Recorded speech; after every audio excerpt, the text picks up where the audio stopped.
cette nouvelle vidéo d'histoire. Aujourd'hui, on va parler un petit peu histoire de France avec la nouvelle place dans le monde de la France après la Seconde Guerre mondiale. Alors, la Seconde Guerre mondiale a bouleversé le monde. À toutes les échelles, il fallait reconstruire matériellement, économiquement, politiquement et retrouver la volonté de faire société, de vivre ensemble en paix. En France, après la chute du régime de Vichy, il a fallu trouver un nouveau modèle politique et jeter les fondements d'une nouvelle société pour retrouver la nation française dans un monde coupé en deux, déchiré par la guerre froide et la décolonisation. Dans l'ombre du général de Gaulle, la société française s'est retrouvée profondément bouleversée et la puissance française a su se réinventer. Notre problématique de cours est donc la suivante. Comment la France, de 1945 à 1969, cherche-t-elle à se réaffirmer comme puissance sur la scène mondiale? Commençons par le commencement avec l'histoire de la 4e République. Pour ça, il faut d'abord voir la reconstruction républicaine, politique, économique et sociale de la France. En août 1944, le GPRF, le gouvernement provisoire de la République française, affirme dans une ordonnance que la République n'a jamais cessé d'exister, faisant de Vichy une simple parenthèse dans l'histoire de la République française. Et c'est ce GPRF, dirigé par De Gaulle de 1944 lors de sa création à Alger jusqu'au 20 janvier 1946, qui se charge de restaurer la République et de donner une nouvelle constitution à la France. Installé à Paris dès le 31 août, il se réunit pour la première fois officiellement le 2 septembre, rétablissant de fait l'ordre républicain dans le pays. Composé de grands noms de la résistance, comme Henri Freinet ou Georges Bidault, et de futurs hommes politiques importants, ce sont ces membres qui rédigent différents projets de constitution. Celle-ci est finalement adoptée sans enthousiasme, avec un tiers d'abstention et un tiers de refus, le 27 octobre 1946, instaurant une république parlementaire.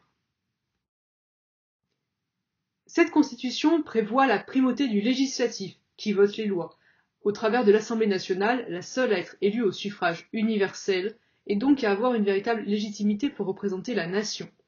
La seconde assemblée, le Conseil de la République, ancêtre du Sénat, est purement consultatif et finalement secondaire. Le pouvoir exécutif, qui fait appliquer les lois, est lui très affaibli. Le souvenir du régime de Vichy fait qu'on se méfie des pouvoirs personnels. Le président de la République, élu indirectement pour 7 ans, n'a que très peu de pouvoir et a essentiellement un rôle honorifique de gardien des institutions. Les deux présidents élus, Vincent Auriol en 1946 puis René Coty en 1954, sont des hommes politiques secondaires qui se garderont bien de vouloir remettre en cause la prééminence du législatif. Pour diriger le gouvernement, le président du Conseil, l'équivalent actuel du Premier ministre, est choisi par le président de la République mais peut à n'importe quel moment être contraint à la démission par un vote majoritaire contre lui de l'Assemblée nationale. C'est ce qu'on appelle la motion de censure, qui est le principal moyen de contrôle du gouvernement. En cas de vote majoritaire de défiance de l'Assemblée, le gouvernement tombe. On est donc bel et bien dans un régime parlementaire. Ce système, aussitôt dénoncé par De Gaulle et ses partisans qui réclament un régime présidentiel et qui explique son départ du GPRF dès janvier 1946, est ensuite dénoncé également par les communistes, pourtant vainqueurs des législatives en 1946, qui sont écartés du pouvoir par les autres partis à partir du début de la guerre froide, soit 1947. Néanmoins, il faut non seulement refonder la République, mais aussi refaire de la France une nation. Dans cette optique, dès 1944, le Conseil national de la Résistance, mis sur pied par Jean Moulin, écrit un programme de gouvernement à appliquer une fois la France libérée et la République restaurée. Ce programme intitulé Les Jours heureux veut mettre sur pied une nouvelle France unie et plus juste qui puisse garantir de meilleures conditions de vie à tous après le désastre de Vichy. Ce programme ambitieux de société est mis en application dès la fin de la guerre par le GPRF. En 1944, les femmes obtiennent enfin le droit de vote et l'exercent pour la première fois lors des élections municipales l'année suivante. La même année, en 1945, la sécurité sociale, qui instaure un État-providence, est créée. Elle protège les Français contre les principaux risques de la vie, maladie, invalidité, vieillesse et décès. Sur le plan économique, l'État se fait interventionniste puisque la 4e République doit reconstruire la France. En 1946, la production industrielle française ne représente que 40% de celle d'avant-guerre. Il faut donc relancer l'économie, et vite, si la France ne veut pas rester à l'écart dans le monde d'après. Un commissariat au plan est créé, l'économie nationale est planifiée, et les grands moyens de production dans les énergies, l'automobile, les transports, les banques et les assurances sont nationalisés. Enfin, pour reconstruire, et il ne faut surtout pas l'oublier, la France peut aussi compter sur l'aide américaine du plan Marshall à partir de 1947. Voilà sur le plan interne, on va voir maintenant ce qui se passe à l'international. Au sortir de la guerre, la France est fragilisée. Elle s'inscrit alors sous le leadership des États-Unis pour relancer sa construction, elle obtient 20% du plan Marshall, mais aussi pour asseoir sa légitimité comme puissance. Elle est membre du Conseil de sécurité de l'ONU et obtient aussi une zone d'occupation en Allemagne. Face à la menace communiste croissante, pour rappel, l'Europe est divisée en deux, comme c'est dénoncé dès 1946 par Churchill avec à l'est des pays sous influence communiste et à l'ouest des pays sous l'influence états-unienne, la France sollicite la protection militaire américaine dès 1948 avant de rejoindre l'OTAN à sa création l'année suivante. Alors que la guerre froide s'est déclenchée, la France s'inscrit alors clairement dans une politique atlantiste.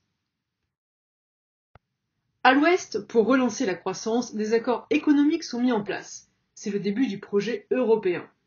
En 1950, Robert Schuman déclare ainsi que la mise en commun des productions permettra le développement économique de l'Europe. Dès 1951, c'est chose faite. Puisque la CECA, la Communauté européenne du charbon et de l'acier, est créée. Elle permet de développer les échanges d'acier et de charbon, deux denrées essentielles pour reconstruire, grâce à l'abaissement des droits de douane entre les États signataires, France, Italie, RFA et les pays du Benelux. En 1952, un nouveau projet est mis sur pied, la Communauté européenne de défense, la CED. Les députés français, opposés au réarmement de l'Allemagne, ils ont quelques mauvais souvenirs en la matière, sont divisés sur la question et le projet est abandonné 2 ans plus tard.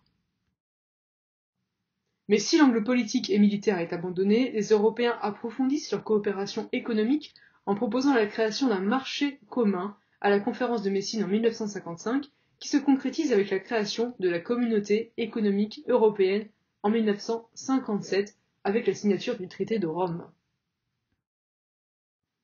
Néanmoins, cette république est profondément fragilisée par la décolonisation.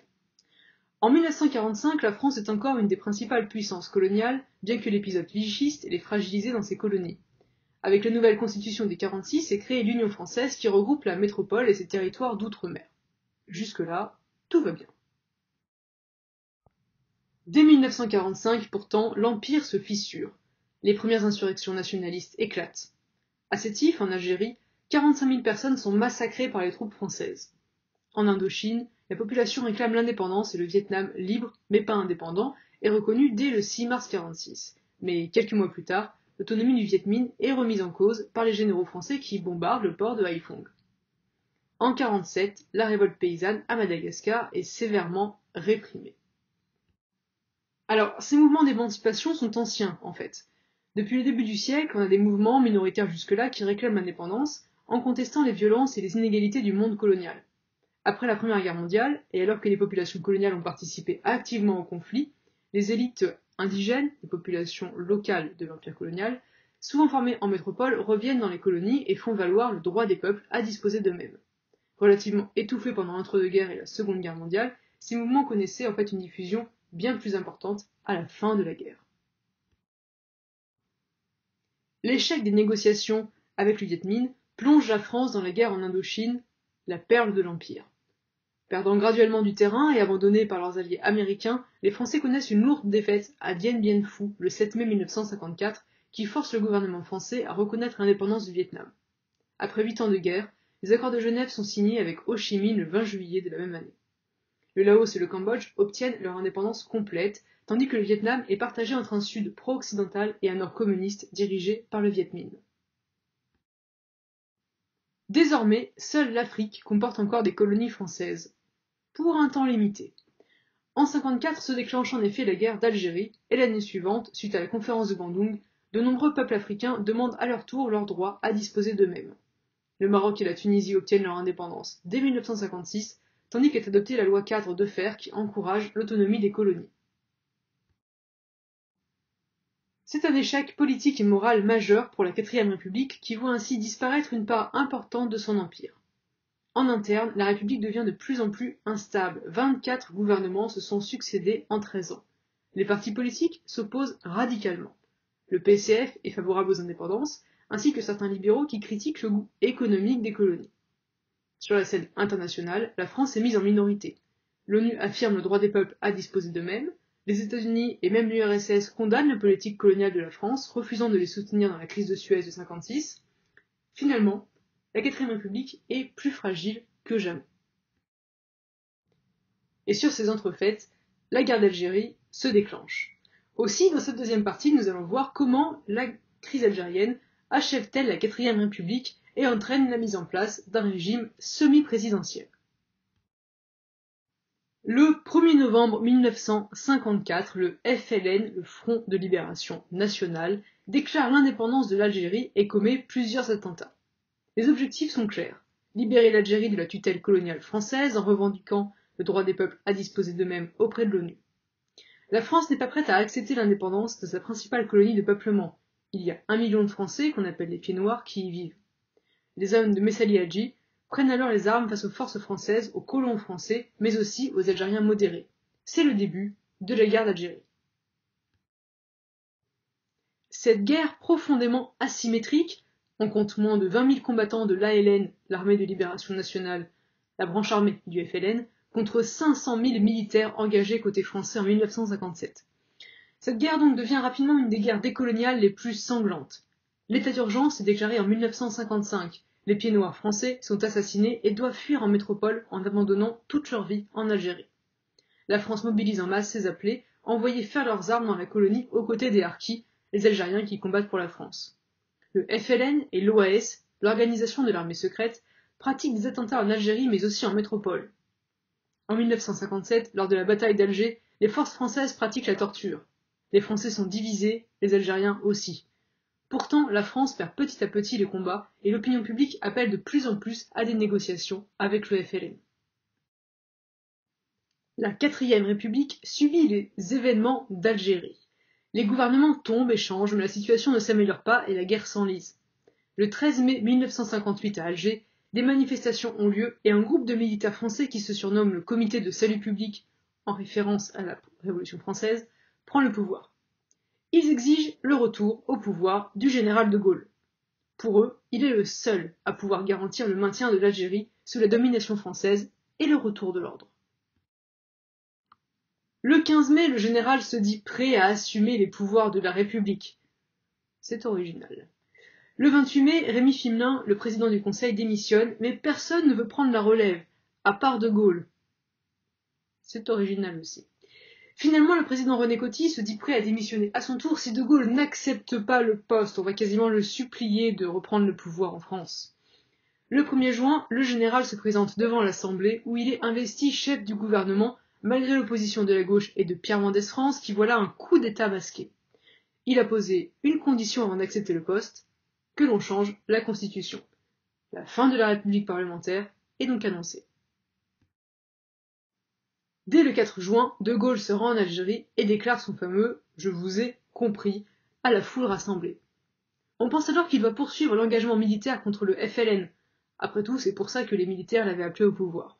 Mais dès 1959, il accepte le principe de l'indépendance de l'Algérie.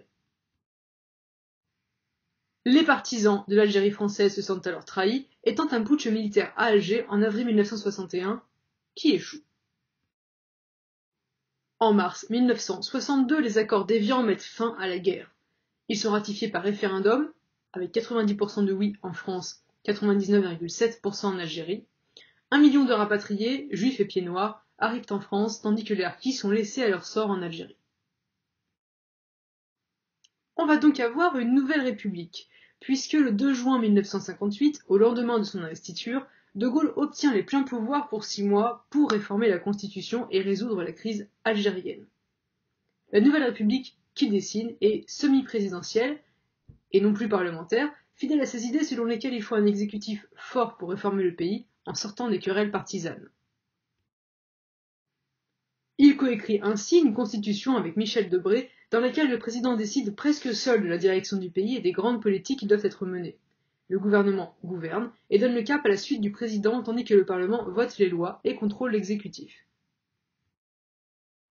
Le 28 septembre 1958, cette nouvelle constitution est adoptée par près de 80% des Français. En 1962, De Gaulle échappe de peu à un attentat et suite à cet événement, le rôle du président s'en retrouve encore renforcé. Les Français adoptent ainsi, par référendum, l'élection présidentielle au suffrage universel direct. Les années gaulliennes voient l'émergence d'une nouvelle société qui va être en fait profondément divisée. Ces années 60, ce sont les années de Gaulle. Si la gauche avait été brièvement au pouvoir au début de la 4ème République, c'est désormais la droite gaullienne, avec l'UNR, l'Union pour la Nouvelle République, qui tient les rênes du pays et qui va les tenir longtemps. La société française est encore strictement encadrée. Les médias, radio, télévision appartiennent à l'ORTF et doivent répondre au gouvernement. Si sa parole reste rare et solennelle, De Gaulle utilise beaucoup la télévision dans sa communication et instaure les vœux télévisés du 31 décembre. Le général Microt est devenu un homme de télévision. Socialement, les progrès sont lents. Les femmes obtiennent le droit d'être propriétaires et d'exercer une profession sans l'autorisation de leur mari en 1965, et 2 ans plus tard, la contraception est autorisée par la loi Neuwirth, qui est appliquée seulement à partir de 1971.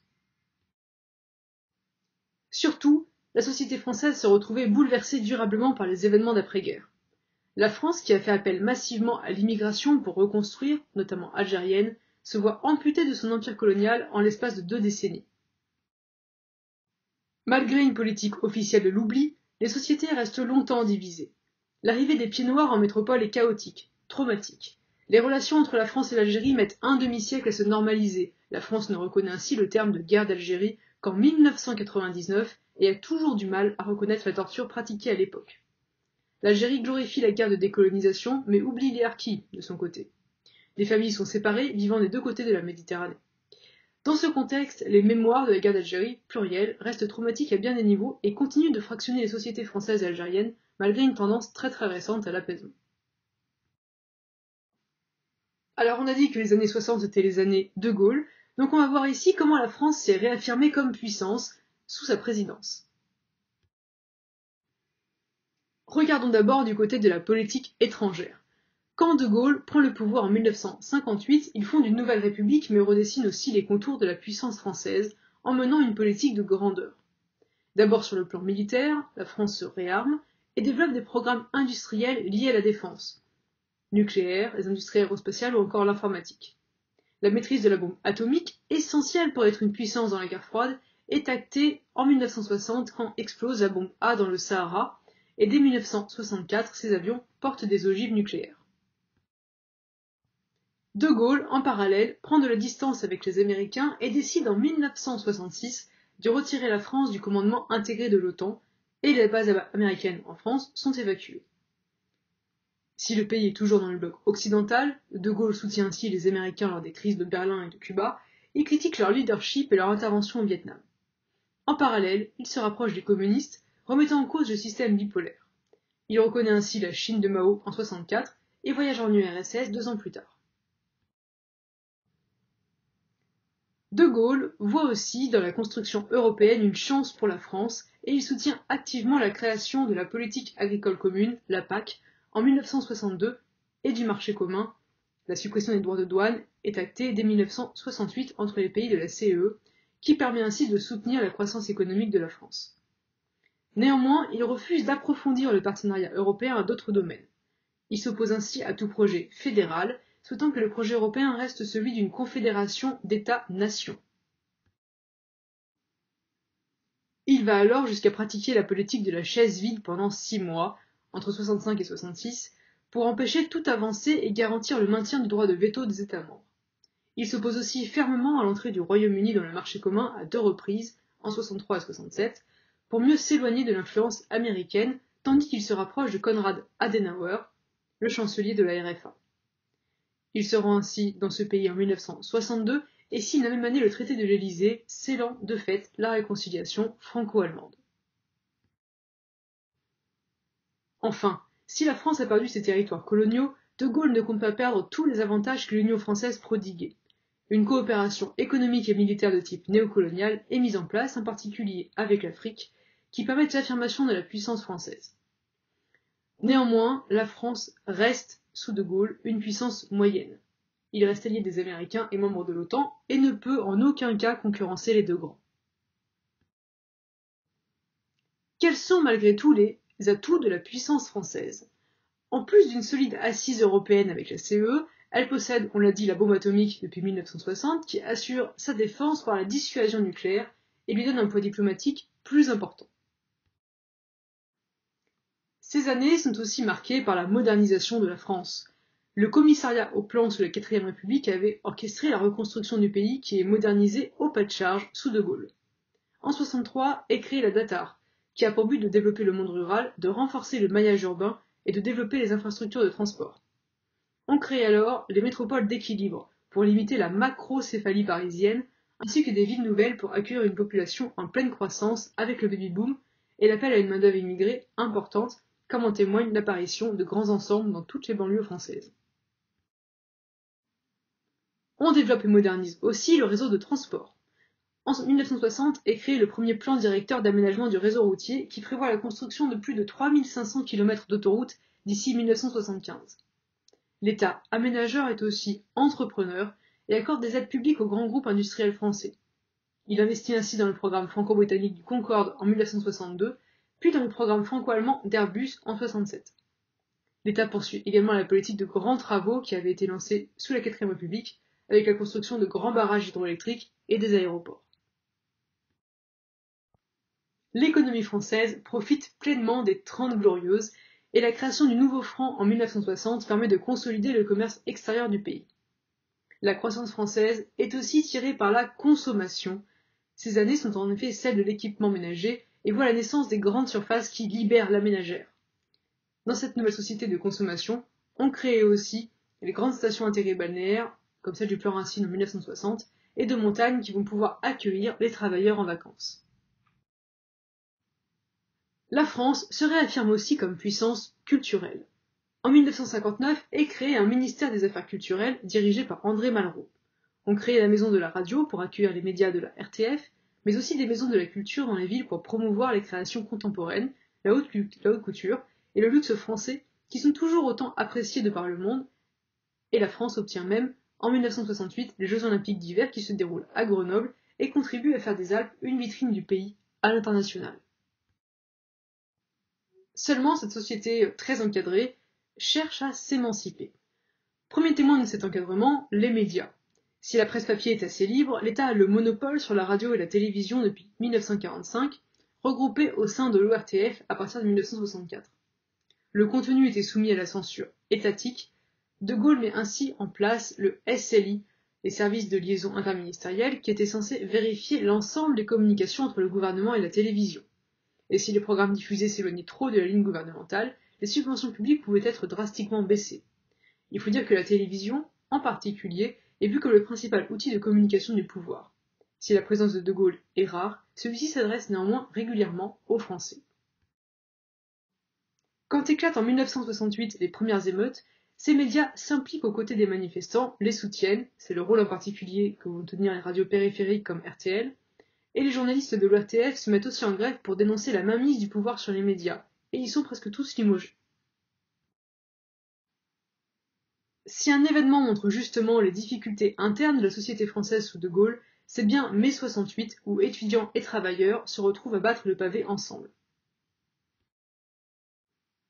Les étudiants dénoncent pêle-mêle le poids du patriarcat, d'une France conservatrice qui muselle sa jeunesse, tout part de l'interpellation d'étudiants manifestant contre la guerre du Vietnam, et le rôle des médias contrôlés par le pouvoir politique.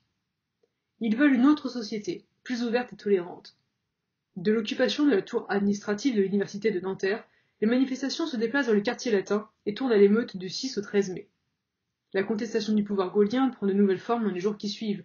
Les théâtres deviennent des lieux de débat et les ouvriers se mettent en grève pour demander une amélioration de leurs conditions de travail.